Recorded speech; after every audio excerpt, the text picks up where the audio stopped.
récemment, vous étiez en prison, c'est ça, hein? Non, ça Non, c'est mais pas écoutez, récent, c'était au tout début, ça, à c'était donc travers au un cours, marabout mais qui m'avait- laissez-moi, oui. allez, Allez-y. laissez-moi finir. C'était donc au cours de l'intronisation du président de la communauté Alpulaar. Dans son allocution, voilà, d'où dans votre allocution, M. Nassirou donc s'est attaqué au faux marabout. Alors, Karamoko Winda Diabo l'accuse, vous a donc accusé de l'avoir, momentanément dénigré. C'est ça. De contre-vérité dans ce Pas que de vous dites. contre-vérité. Ok, Vous avez permettez-moi fait de clarifier 2 ça jours, rapidement. 2 jours Oui, permettez-moi, à je la ne suis pas DPJ. du genre à nier les choses. Permettez-moi de vous édifier la lanterne rapidement.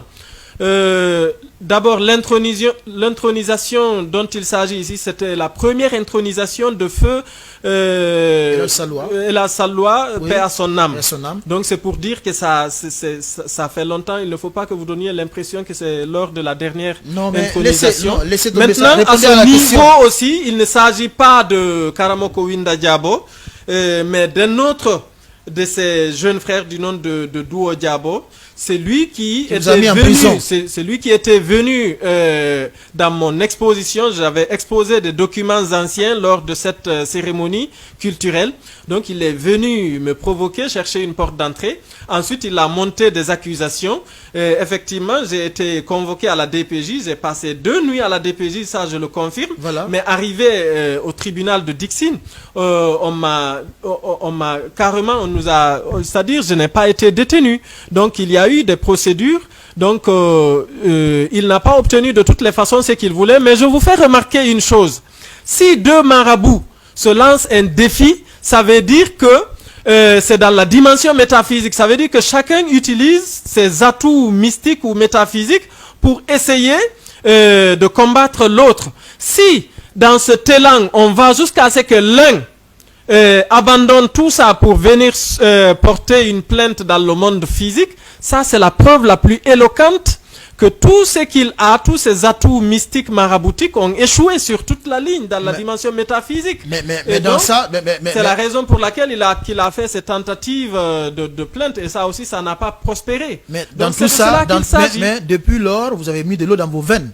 Et alors, En quoi? mais depuis lors, Mais calme. je continue à combattre. Non, mais je réitère ici. vos sorties médiatiques sont limitées, ce n'est plus comme avant. Ah non, mais... Disons-nous la vérité. En plus, concernant cette plainte, ils ont monté un piège pour vous avoir. Vous savez de quoi est-ce que je parle?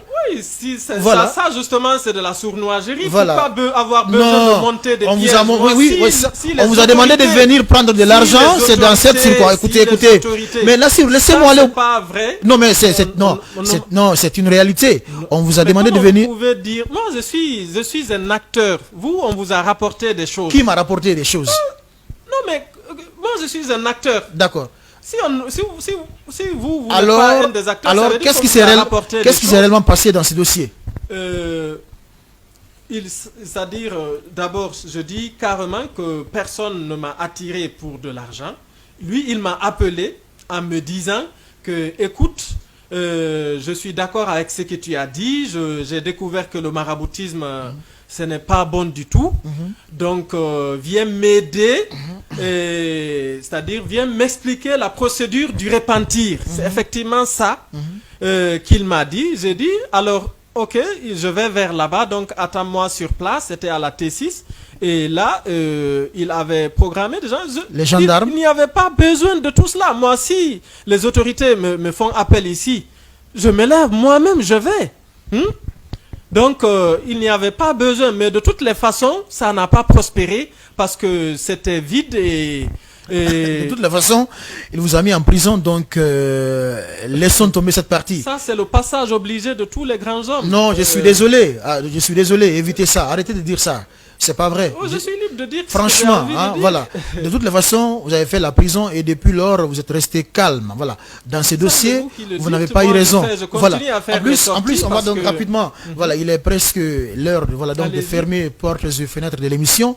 Vous avez un mot donc sur ces anciens dignitaires du professeur Alpha Condé qui sont toujours en prison avec la CRIEF. Bon, tout mon souhait, c'est que les enquêtes aboutissent à un rapport réaliste et que si quelqu'un est coupable en quoi que ce soit à quelque chose, qu'il réponde et que les non-coupables soient acquittés tout simplement. D'accord. Et pour le cas du président de l'IFDG, autant pour moi, il est toujours donc en exil. Ça vous dit quelque chose? On l'a écouté récemment dans l'interview. Il a dit que tout ce qui l'empêche de rentrer désormais, c'est que voilà, les autorités ont dit dépêcher une équipe. La CRIEF doit dépêcher, ou en tout cas, voilà, inviter, je ne sais pas si c'est la justice du côté de Dakar là-bas, venir l'écouter. Et qu'il attend cela désormais pour rentrer. Il a dit que la Guinée lui manquait et voilà, on a tous pris acte, on l'attend. C'est un citoyen guinéen qui il a reconnu qu'il n'a pas été chassé, il n'a pas été exilé de force, donc on l'attend, c'est un grand leader du pays et voilà. Oui, mais vous, selon vous, dans ces dossiers, il ne risque pas vous avec le dossier d'Air Guinée? Pour moi, en tout cas, moi, jusqu'à preuve du contraire, j'ai confiance à la justice guinéenne.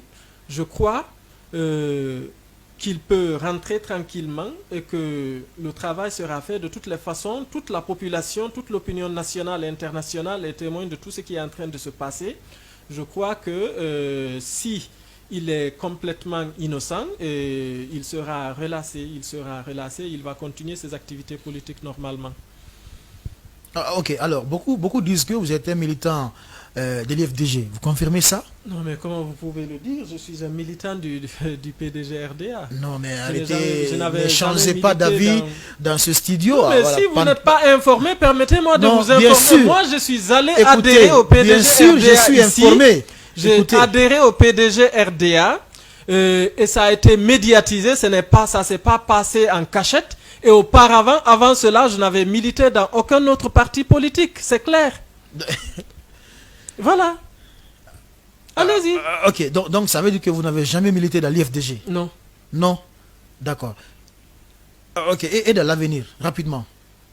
Je vous dis que je suis déjà dans un parti politique. Mais vous pouvez changer d'avis quand même, on le sait, vous pouvez changer d'avis. Je n'ai pas l'intention de changer d'avis. Je suis dans un parti politique et je ferai tout pour le porter à la magistrature suprême aux prochaines échéances électorales. C'est de cela qu'il s'agit.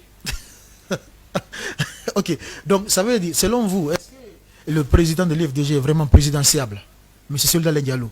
Je pense que oui. Oui? Je pense que oui. C'est un citoyen guinéen qui a tous les droits. Même vous, pour moi, vous êtes présidentiable. D'accord, il n'y a pas de problème.